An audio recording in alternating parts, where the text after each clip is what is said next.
La siguiente pregunta que vamos a ver es la número 41, sobre un tema apasionante que es la anticoagulación, los fármacos anticoagulantes, que al Ministerio, por desgracia, digo por desgracia porque a poca gente le gusta estudiar esto, les encanta preguntar. Y el problema es que ya no solamente preguntan lo que antes preguntaban.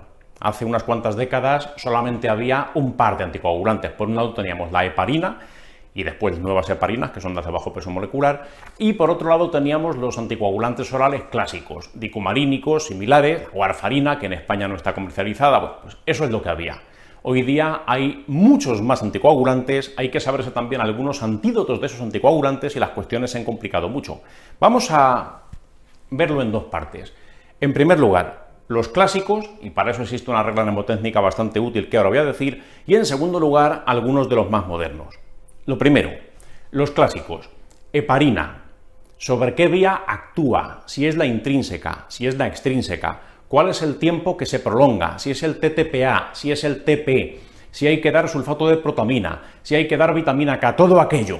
Todo eso es muy sencillo si te sabes 4 palabras, solo tienes que aprenderte 4 palabras. Es una regla mnemotécnica muy breve y muy ingeniosa. Tiene muchos años, yo ya la conocí cuando era estudiante y de hace eso bastante tiempo. Bien, pues vamos a ver. Es sencillo. Tienes que saberte, para simplificar este tema, esto de aquí. El hecho intertropical. Parece que va a ser una regla mnemotécnica de jardinería, pero no, es de anticoagulación. Y tienes que saber también lo que viene aquí abajo, que es diccionario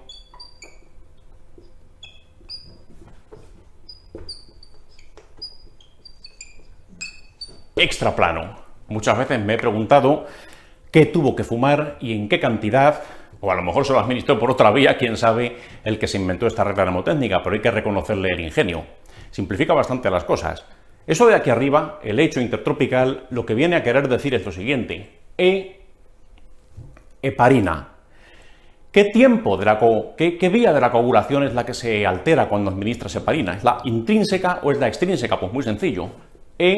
Heparina intrínseca, vía intrínseca. ¿Cuál es el tiempo de la coagulación que se prolonga cuando alguien está en tratamiento con heparina? Era el TTPA, tiempo de tromboplastina parcial activado. Bien, pues ese TTPA, aquí lo tienes, pongo en verde. Aquí está, TTPA. Ese es el tiempo que se prolonga siempre que de alguna forma tocas esa vía intrínseca, pues ahí está la consecuencia, prolongación del TTPA. ¿Qué ocurre con los dicumarínicos? Dicumarínicos como el acenocumarol, que es el famoso Sintrón, pues lo tienes en la regla de abajo. Dicumarínicos, vía extrínseca, y el tiempo que se prolonga es el otro tiempo de recoagulación, es el tiempo de protrombina. Pues aquí estará también, las siglas son TP, tiempo de protrombina, y con eso ya digo que te simplifica bastante las cosas, ¿eh? Esta es la típica cuestión que de un martes para un miércoles se te ha olvidado, y quien tenga buena memoria a lo mejor le dura hasta el viernes, pero esto se olvida y bastante. Otra cosa que también han preguntado y que a todos os sonará de sobra es el famoso INR. El INR es un índice estandarizado que se emplea ¿para qué? ¿Quién está constantemente haciéndose controles del INR, o los vulgarmente llamados los controles del Sintrón? Los que están tomando dicumarínicos, los tomadores de Sintrón, de dicumarínicos, de acenocumarol, que es como se llama el Sintrón en farmacología, pues se miden el INR. De hecho, el INR se utiliza bastante más que el tiempo de protrombina. Bueno, pues el INR también está en esta regla aquí escondido. INR. Ahí está. Así que bueno, por lo menos las cosas ya no se desordenan, ya nunca vas a olvidar cuál es el de la intrínseca, cuál es el de la extrínseca, cuál es el tiempo que se prolonga en cada caso, eso viene ahí bastante claro. Más preguntas que el Ministerio ha hecho al respecto.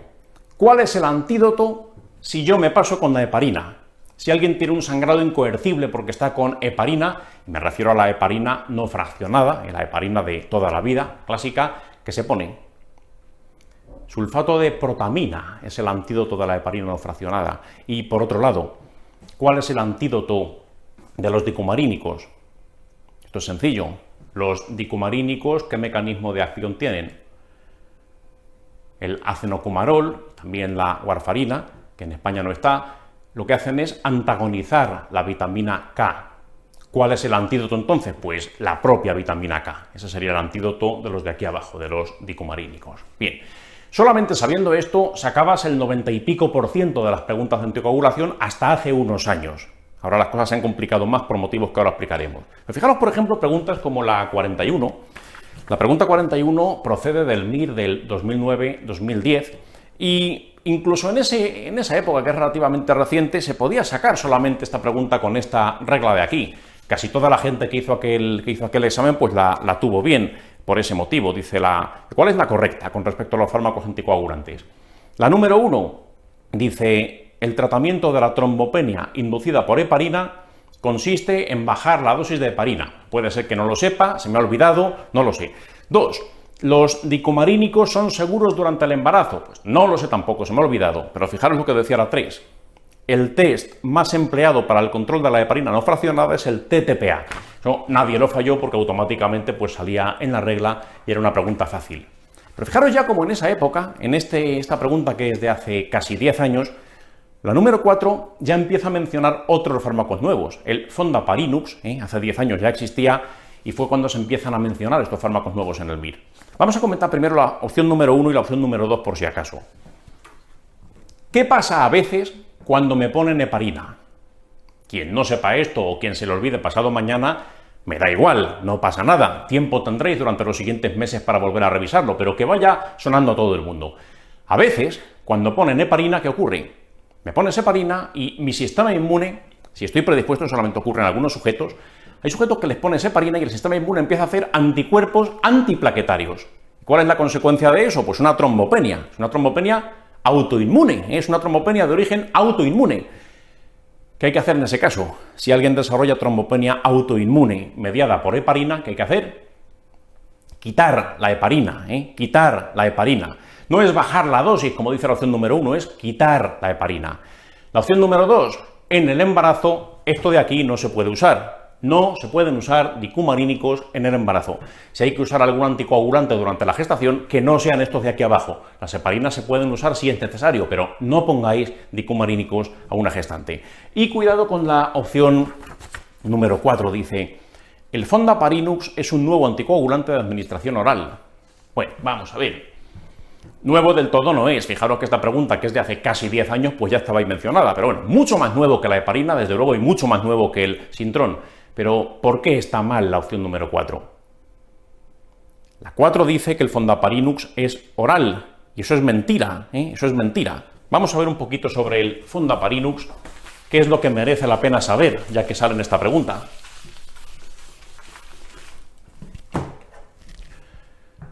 Consejo importante. Los fármacos, aunque tienen nombres que no nos gusta aprendernos, porque requieren memoria y parece que no tienen sentido, muchas veces sí que lo tienen. Los fármacos, otra cosa es que no sepamos por qué se llaman así, pero cuando lo sabemos, eso nos puede ayudar mucho. Y en el caso concreto del Fondaparinux,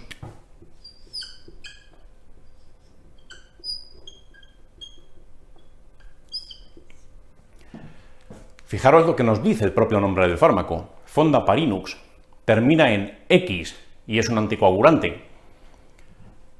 ¿Qué te suena que hay en la coagulación que también se llama X o se escribe con X o contiene una X? El factor X, el factor 10 de la coagulación. Concretamente lo que hace el Fondaparinux es, de alguna forma, ahora veremos cómo, de alguna forma antagoniza ese factor 10 de la coagulación.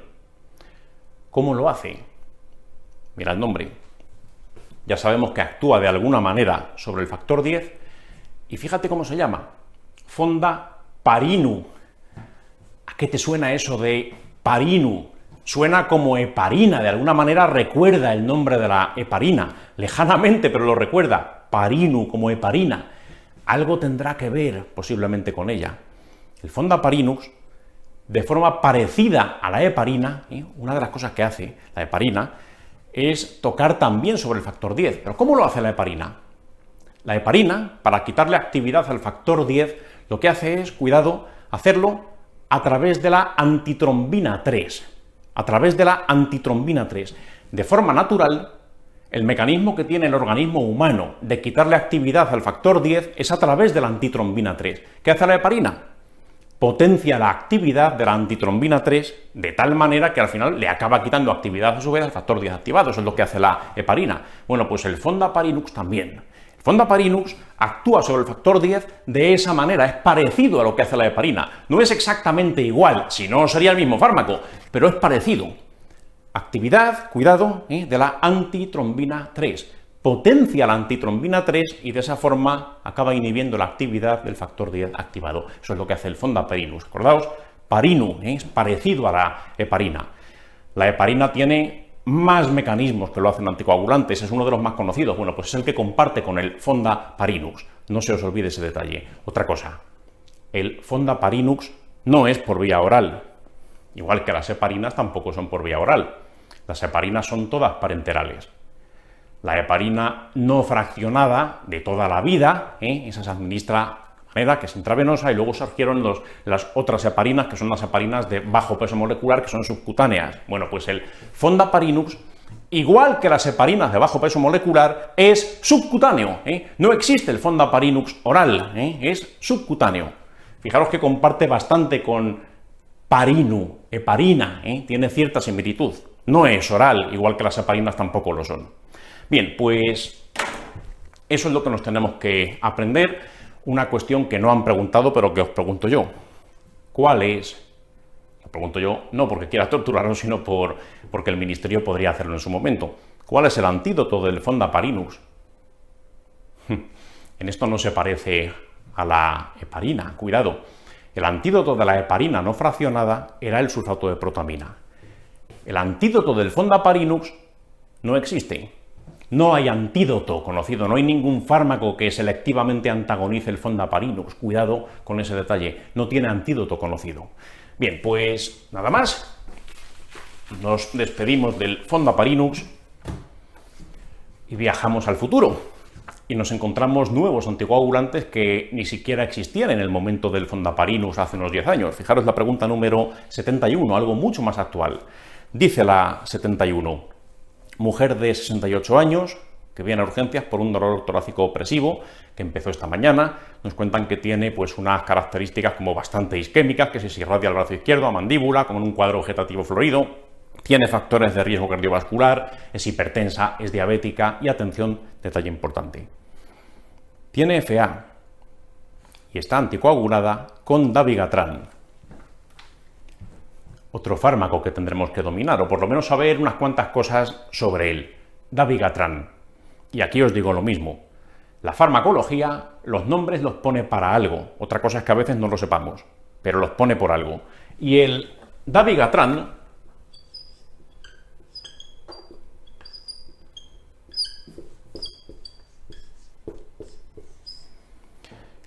vamos a ver qué podemos aprender de él. Dabigatran. El nombre te tendrá que decir algo. Mecanismo de acción del dabigatran. Ahí está. Antagonista de la trombina. Antagonista de la trombina. Ese es el mecanismo de acción del dabigatran. Recordad este cuadro clínico. Te están contando una mujer que tiene FA y que utiliza para la FA, como anticoagulante, utiliza dabigatran. ¿Por qué vía se dará el dabigatran? Si es una paciente con FA, que eso es un cuadro crónico y que seguramente va a requerirlo de por vida como anticoagulante, pues seguramente el dabigatran se tendrá que poder dar por vía oral, porque si no, no se lo habría puesto. ¿Qué es lo que usa la gente qué es lo que usaba antes la gente para el control de la coagulación en la FA? ¿Qué anticoagulante es el de toda la vida en la FA, antes de que existieran estas cosas? Estaba el sintrón, y el sintrón es por vía oral, el acenocumarol, anticoagulantes orales. Bueno, pues el dabigatran es como una versión mejorada, por así decirlo, del sintrón. No tiene nada que ver, el mecanismo es otro, es otra cuestión, pero acordaos, es como el sintrón por vía oral, por vía oral. Por eso vais a ver gente con FA que está con dabigatran. Y el mecanismo, antagonista de la trombina. Si yo tuviese FA, preferiría tomar dabigatran antes que Sintrom. ¿Por qué? Porque esto es más cómodo, ¿eh? Esto tiene un efecto anticoagulante mucho más predecible, mucho más constante. No tengo que estar midiéndome el INR cada X días, como ocurre con la gente que está con el azenocumarol, con el Sintrom. El problema que tiene el dabigatran es que como es un fármaco nuevo, pues es muchísimo más caro que el Sintrom, ¿eh? Pero tiene esa ventaja, es mucho más cómodo para el paciente. Antagonista, la trombina y como el Sintrom por vía oral. Sigo leyendo. Me dicen, la paciente le hacen un electro, se constata una elevación del ST en precordiales. Eso es lo que parecía que iba a haber por los antecedentes que tenía la paciente, síndrome coronario agudo con elevación del ST, se le hace un cateterismo, que es lo que hay que hacer, y se encuentran que, bueno, pues tiene una oclusión total de la descendente anterior, se hace angioplastia, se pone un stent fármaco activo y, atención, resulta que, claro, por donde ponen el catéter, pues ahora tenemos una hemorragia incoercible. ¿Por qué? Porque la paciente estaba con un anticoagulante bastante potente que es el dabigatran. Entonces, claro, aquí nos encontramos el problema de los anticoagulantes, muy útiles para prevenir las trombosis, pero muy malos para cuando el paciente sangra. Hay veces que te pueden preguntar cosas como esta. De hecho, ha sido la pregunta o una de las preguntas estrella de hemato este año en el MIR.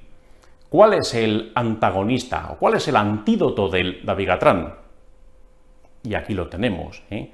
El antídoto del dabigatran, si te hace una pregunta como esta, está con dabigatran y no para de sangrar, o está con dabigatran y tenemos que operarla urgentemente y tenemos que revertir cuanto antes el efecto anticoagulante. ¿Cuál es el antídoto del dabigatran? Anticuerpo monoclonal, ¿eh? Anticuerpo monoclonal. Respuesta correcta, la 2. Cuidado, hidarufizumab. Ese es el antídoto del dabigatran.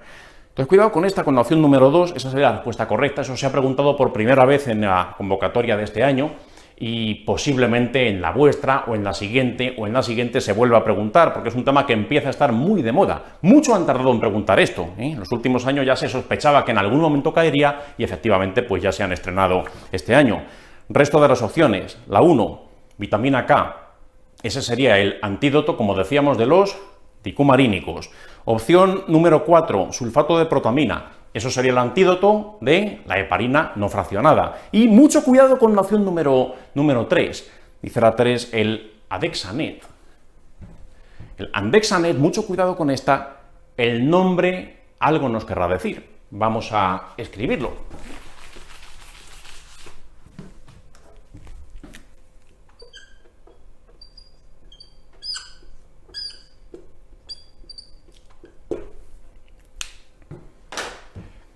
Esto hasta ahora no se ha preguntado en el MIR. Este podría ser el siguiente paso lógico si quieren seguir enredando, la siguiente vuelta de tuerca que siempre os decimos. Si no quieren repetirse con lo del dabigatran, esto sería lo que podrían preguntarte. Esto también es un antídoto, también sirve para revertir o para antagonizar el efecto anticoagulante de un fármaco o de unos fármacos. ¿Qué fármacos serán? Pues mira, aquí tienes la pista. Aquí tienes la pista. Hay más anticoagulantes que tienen eso en su nombre, una X y una A. Por ejemplo, el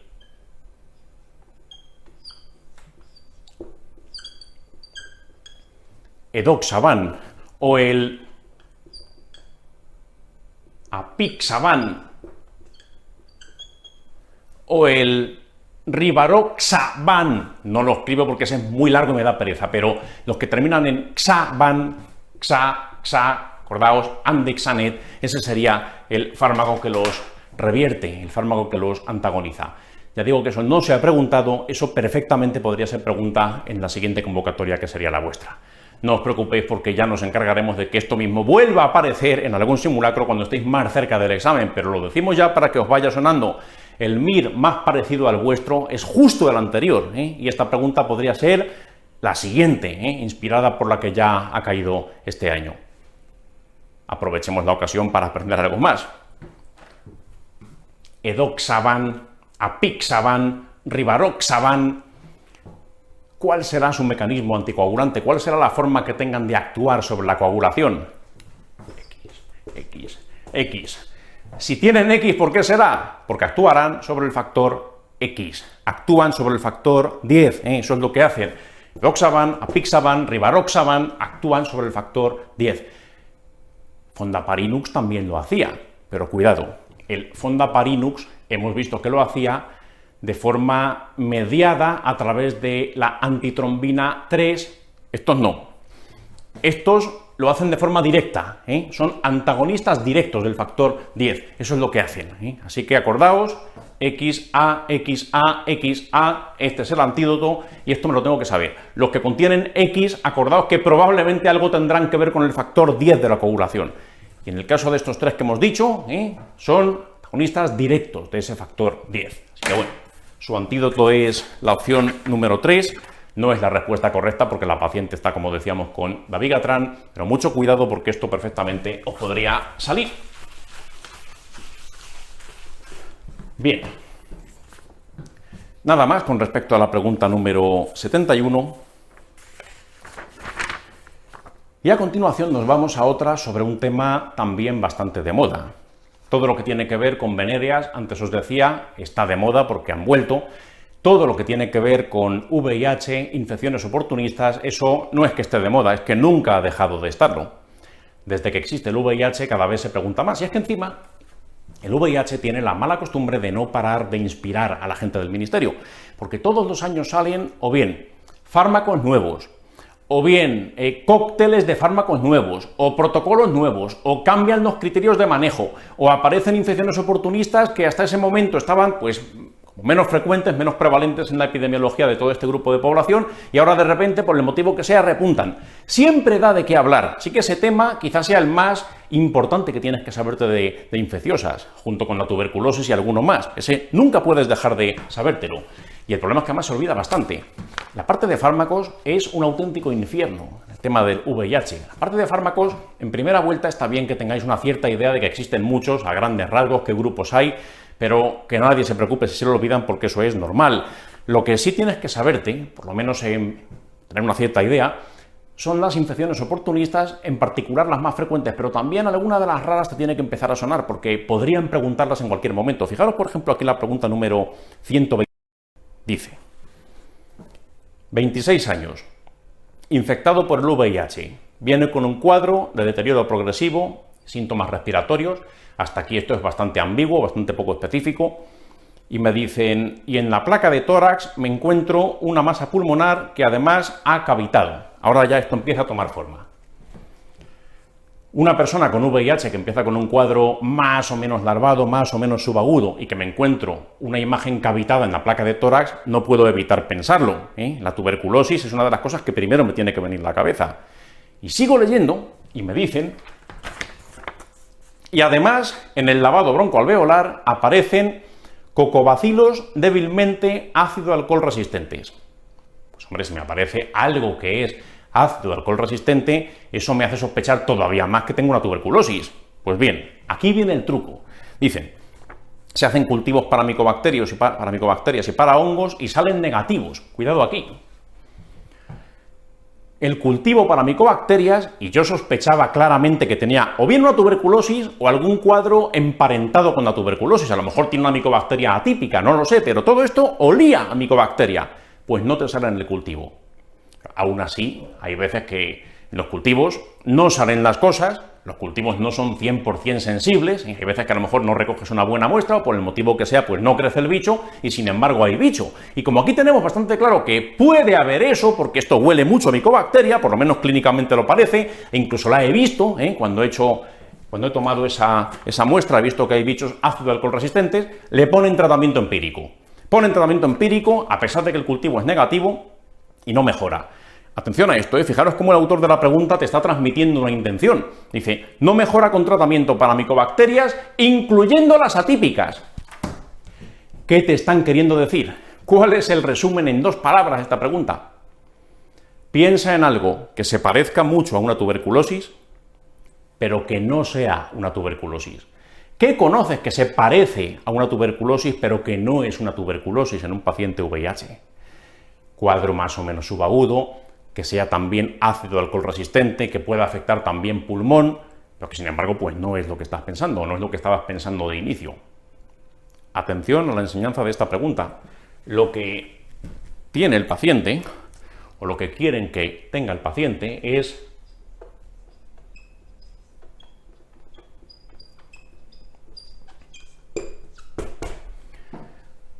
Rhodococcus equi, Rhodococcus equi. Es que esto es muy raro y nunca he oído hablar de ello, me da igual. Acuérdate de ello. En el MIR esto no ha caído, esto como mucho se ha mencionado en alguna opción, pero no ha sido nunca el motivo principal de una pregunta. No es algo que el Ministerio esté muy acostumbrado a preguntar, pero ¿qué es lo que está ocurriendo en los últimos años? Que el Ministerio cada vez está haciendo cosas más raras, poniendo preguntas más engañosas o preguntas menos predecibles. Esto no sería raro que en algún momento apareciese. Así que, Rhodococcus equi. ¿Qué tienes que saber sobre el Rhodococcus equi? Las 4 cosas que vamos a decir a continuación. De hecho, son las 4 cosas que la propia pregunta te enseña. Te van a decir alguien inmunodeprimido. Típico, VIH, inmunosupresión celular, es lo que te van a contar. VIH. Más cosas. Se parece mucho a una tuberculosis, se parece mucho. Mismo tipo de paciente, inmunosuprimido celular. Mismo tipo de cuadro clínico, un cuadro subagudo que se afecta a pulmón, que si tal, que se incluso puede cavitar en la radiografía clavado a una tuberculosis. Te puede engañar hasta el punto de que hagas una tinción y veas bichos ácido alcohol resistentes, como en la tuberculosis, pero no es una tuberculosis. Cuidado, se puede parecer mucho, luego veremos que no lo es, los cultivos no van a crecer micobacterias porque no es una micobacteria, no va a responder al tratamiento de la tuberculosis porque no es una tuberculosis. ¿Cuál es el tratamiento del Rhodococcus equi? Y esto tienes que acordarte de esta pregunta. El tratamiento es eritromicina,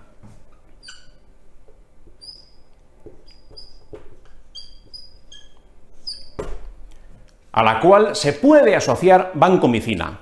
Otra opción, eritromicina y asociar rifampicina, eso también se puede hacer, pero acordaos, el tratamiento principal es la eritro, asociando una o asociando otra de estas. Fijaros aquí de las opciones, no hay ninguna opción que diga eritromicina. Esto complica la pregunta más todavía. El tratamiento más ortodoxo es ese, eritromicina con alguna de estas dos, pero no aparece no aparece la eritro.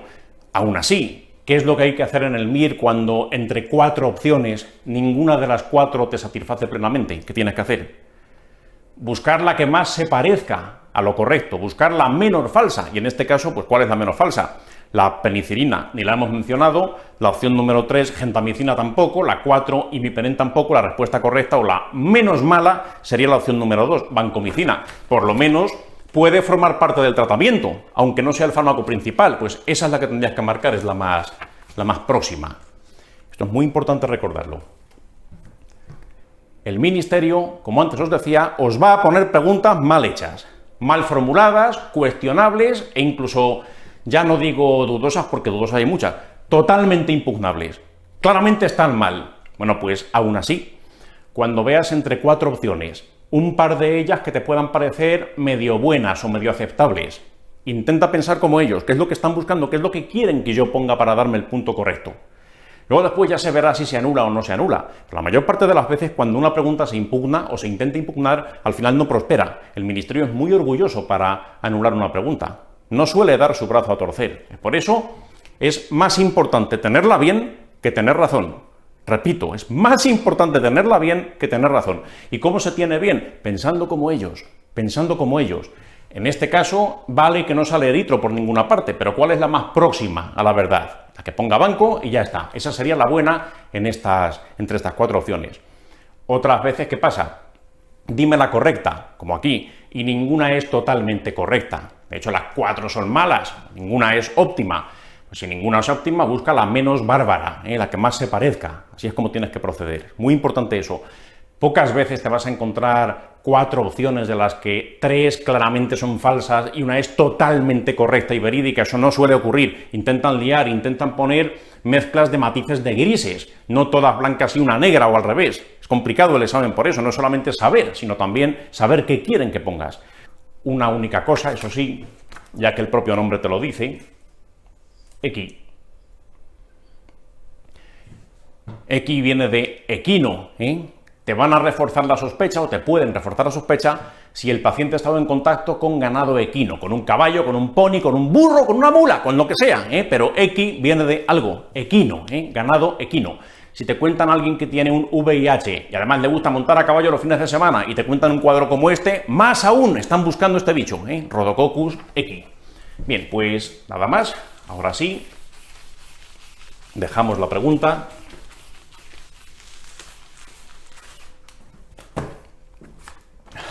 Y ya para terminar, nos vamos a la número 189, que es también sobre una novedad, sobre una cosa que perfectamente te podría aparecer en tu examen. Que nadie esté copiando como un loco todo lo que estoy diciendo que podría aparecer en tu examen. De hecho, todo puede aparecer en tu examen, por supuesto. Aquellas cosas que veamos más novedosas o más llamativas volverán a aparecer a lo largo del curso, en particular durante los últimos simulacros, para que lo tengáis bien repasado. Cuidado con la 189, es una pregunta interesante.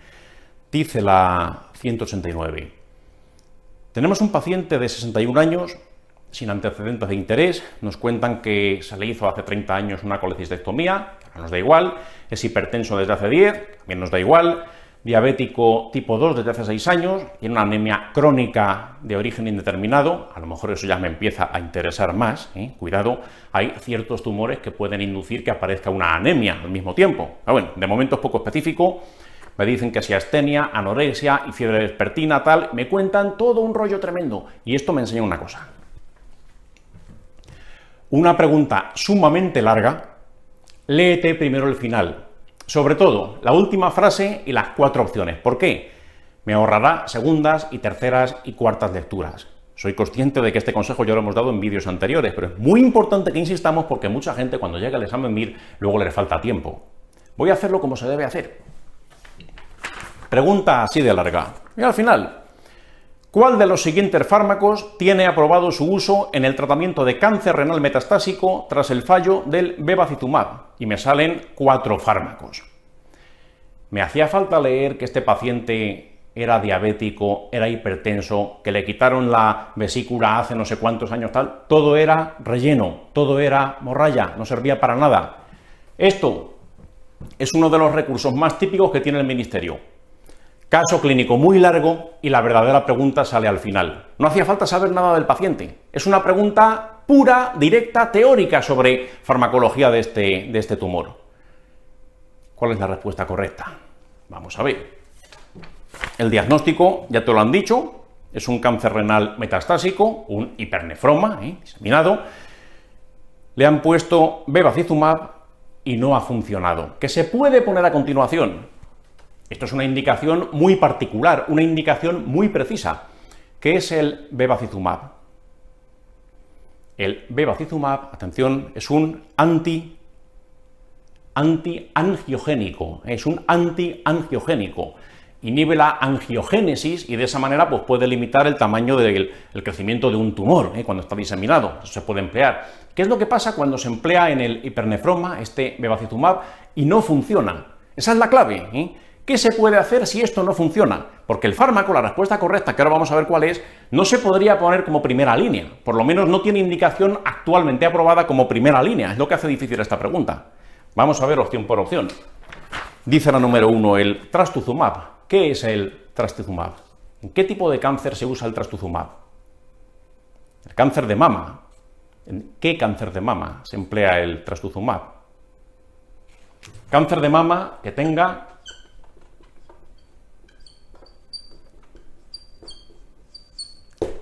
esto, cuidado, el HER2-Neu positivo. Tiene que tener esto positivo para que el trastuzumab tenga algún sentido. ¿Por qué? Porque su diana específica es precisamente este oncogen. Así que cuidado, la opción número 1 sería para ese tipo de cáncer de mama en concreto. El trastuzumab se ha preguntado muchas veces en el MIR. A lo mejor a alguno en este momento pues no le sonaba o no se acordaba de esto, no os preocupéis, o el día del examen todo el mundo lo sabría, porque esto se pregunta muchísimas veces en Gine y es una cosa en la que se insiste mucho durante las clases y en el manual. O sea, no sería un problema el día del examen. Después, opción número 2, dabrafenib. No tienes que saber grandes cosas sobre el dabrafenib, pero sí tienes que saber una. El nombre del fármaco y un poquito de historia del MIR, del desglose.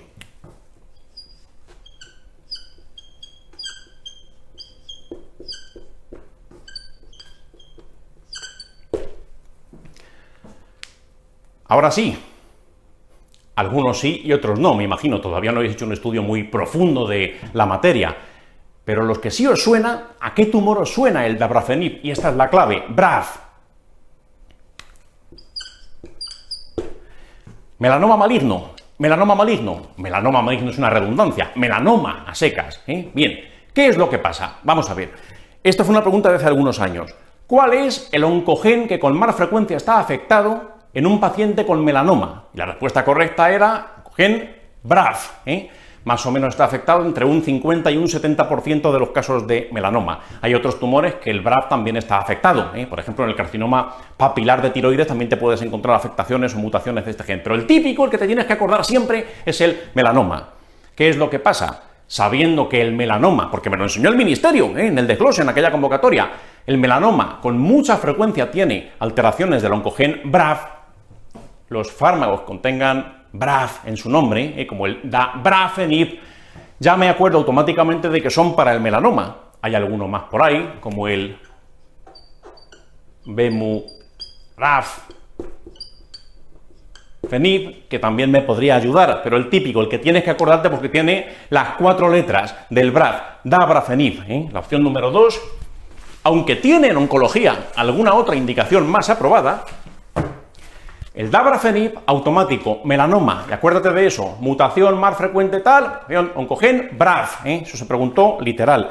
Después, la opción número 3 y la opción número 4, estas son las complicadas. En toda pregunta que tiene 4 opciones o 5 opciones como en su momento, te encuentras una que ni de coña, otra que seguramente tampoco, suele haber 2 que compiten entre sí, que luchan entre sí, que son las difíciles. Y estas son las difíciles, la 3 y la 4, aquí en este caso clínico. Dice la 4, el nivolumab. ¿Se puede usar el nivolumab para tratar el hipernefroma? ¿Tiene indicación? ¿Es útil sobre este tipo de cáncer, el nivolumab? Se puede usar, pero ¿qué tipo de hipernefroma te han preguntado? Y aquí está la dificultad de esta pregunta. ¿Qué tipo de hipernefroma te han preguntado? Hipernefroma resistente, atención, resistente a un antiangiogénico. En este caso, fijaros, el que han elegido ha sido el bevacizumab. Hay algunos más, pero el resumen de la pregunta es, ¿qué puedo usar en un hipernefroma resistente a antiangiogénicos?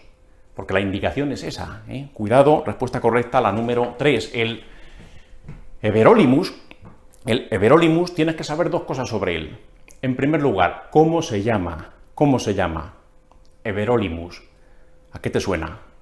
¿Qué otro fármaco, qué otros fármacos te recuerdan o se parecen a everolimus? ¿Conoces el tacrolimus? ¿Conoces el pimecrolimus? ¿Esos fármacos a qué te suenan? ¿Para qué se emplea el tacrolimus, que es más famoso que el otro? Tacrolimus. ¿Te suena que es un inmunosupresor? El tacrolimus, que se ha preguntado en el MIR también, ¿te suena que es para qué? Para prevenir el rechazo de órganos. Me trasplantan un riñón, me trasplantan otros órganos sólidos y uno de los métodos que tenemos para prevenir el rechazo es ese, es el tacrolimus. Bien, ¿qué mecanismo de acción tenía el tacrolimus? Esto se preguntó una vez. Tacrolimus es un inhibidor de la calcineurina, inhibidor de la calcineurina. Bueno, pues eso ya cayó en su momento.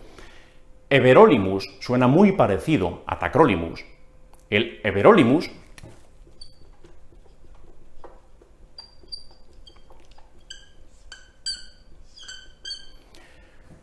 sirve para 2 cosas. Dosis más bajitas. En dosis más bajitas, no hay que saberse, por supuesto, las dosis, eso nunca, Hay muy pocos fármacos en el MIR que te tengas que saber las dosis, este desde luego no es uno de ellos, pero que sepáis que con dosis más bajas se emplea como inmunodepresor, ¿Para qué puede servir? Pues para más o menos lo mismo que haga el otro, Por eso son de la misma familia y se llaman parecido. Hará lo que el tacrolimus. Produce una inmunosupresión para prevenir el rechazo. Por cierto, una diferencia con el tacrolimus. Se llaman parecido, los 2 son inmunosupresores, pero hemos dicho que el tacrolimus es un antagonista, un inhibidor de la calcineurina. El everolimus es un inmunosupresor, pero no participa la calcineurina en toda la ruta que utiliza para inmunosuprimir, a diferencia del tacrolimus. No obstante, que sepáis que el efecto que tienen, el efecto neto, es parecido, son inmunosupresores. La diferencia es que el everolimus, la calcineurina, no la toca, el tacrolimus sí que lo hace. Preguntar eso ya sería algo como muy enredado, algo como muy selectivo, no creo que lleguen a tanto. Lo que sí tienes que saber es eso: bajas dosis, se comporta como inmunosupresor; dosis más altas,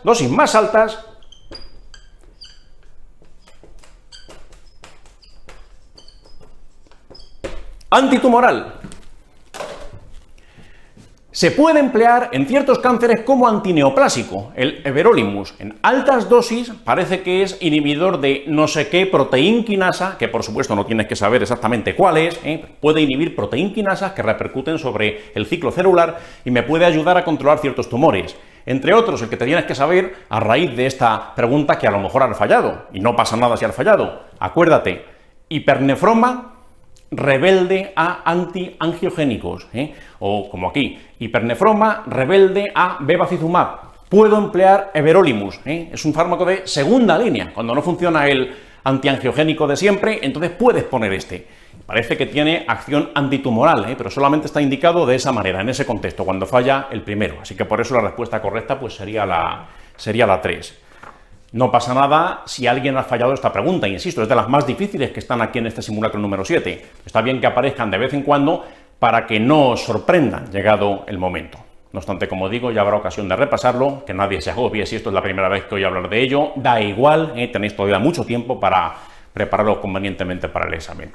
No os digo nada más, ya dejamos todo con esta pregunta. Muchas gracias por vuestra atención y os espero en el siguiente simulacro. Gracias y hasta pronto.